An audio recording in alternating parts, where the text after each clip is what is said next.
Here are 3 ways to survive a blackout. I'm Norbert Vaassen, I'm an energy engineer, and in today's video I will tell about how these solutions work and how they will help you to survive a blackout. What is our problem? We are really dependent on electrical energy. But if we really make a list of what are the most essential services, then we see they don't take so much power. For example, I don't know if you had a blackout and what was for you the most inconvenient thing. For example, maybe you were on a staircase and you were nearly falling from the stair, or maybe you were working on a computer. Maybe it was during the COVID period that you were working from home. You could not go on working. Maybe internet was going down and you could not even communicate. Or maybe you was worrying about the fridge that food stuff was not keeping cool. So there are 3 solutions, and these 3 solutions are one very simple solution, which you just buy and it will help you, but it's really small. You cannot give much power. It's not really good for a blackout, but anyway, it is do something and it is easy. Then you have the second solution, which will cover all essentials, but maybe for 2 hours or so. But the advantage is that it's low budget. And then a third solution, and you will all see it in my home, is that you have full power, so you can switch on everything which you do normally. This is automatic. So if you have a blackout, you don't have to switch anything. It is just, he will do it. And even the computers will not notice, and you will have not even a loss of data. But it is another budget. Now, the solution is that during a blackout, we have to limit to the essentials. So we have to make a list. What do we really need? I need the lights on. I need to work on the computer. I need internet, the router. I need the fridge. And maybe I need also a pump because I don't have enough water pressure. And the central heating system is also essential. It doesn't take much power, maybe 70 watts. Even with the pump which circulates the hot water through the house. And these essentials can stay under 500 watts. And that's the reason that, for example, portable battery, it will give 500 or 600 watts. But the battery is very small. You see it's very portable. But it will hold up only for 20 minutes or so.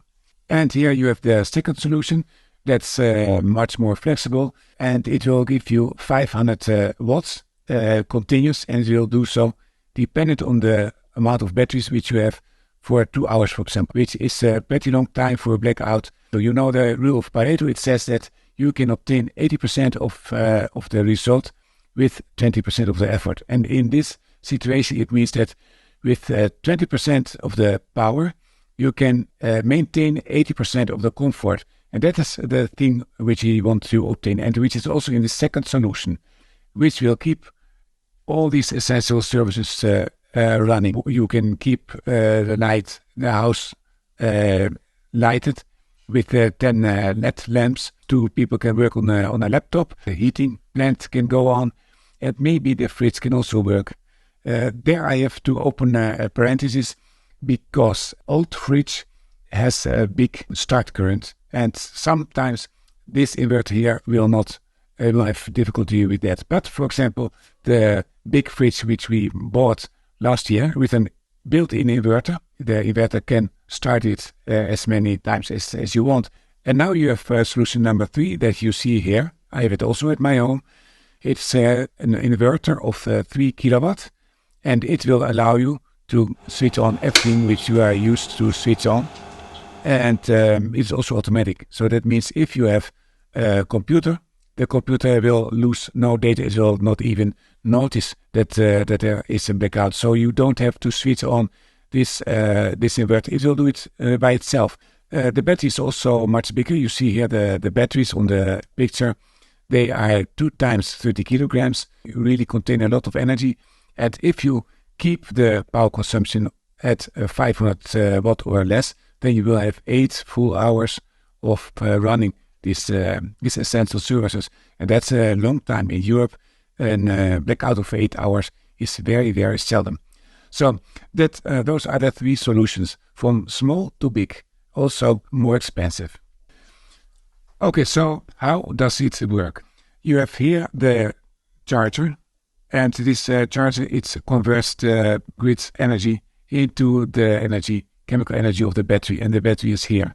So it goes from AC alternating current to DC direct current, because the battery must have a direct current to store this energy. And then from that, you go back from 12 volt direct current, you go to AC alternating current again when you need it. So you have this charger which charges the battery, and from the battery you go to the inverter, and the inverter gives you 230 volt. Instead of the charger which goes from the grid to the battery, you can also charge with solar energy or wind energy. For example, in this case, you see here the solar panel. As I don't have a roof, I have a so-called balcony system, and you see here this panel which is on the shutter, and the shutter I can turn a little bit so to orient it towards the sun. What happens if there is a blackout? I hope you have a torch, or maybe you have some special light which senses that there is a blackout and it will turn on. So in that way you can walk to the inverter and you can switch it on. Usually in the first and the second solution you have only one point where you have this 230 volts. So from there you need extension cables to bring the current where you want. And usually only in the third case, with the third solution, you have really that this 230 volts is put on the grid of the homes. Please let it do by a certified electrician, because you don't want a mess with the home grid. It can be dangerous. And then if you have this third solution, as I said, it is completely automatic.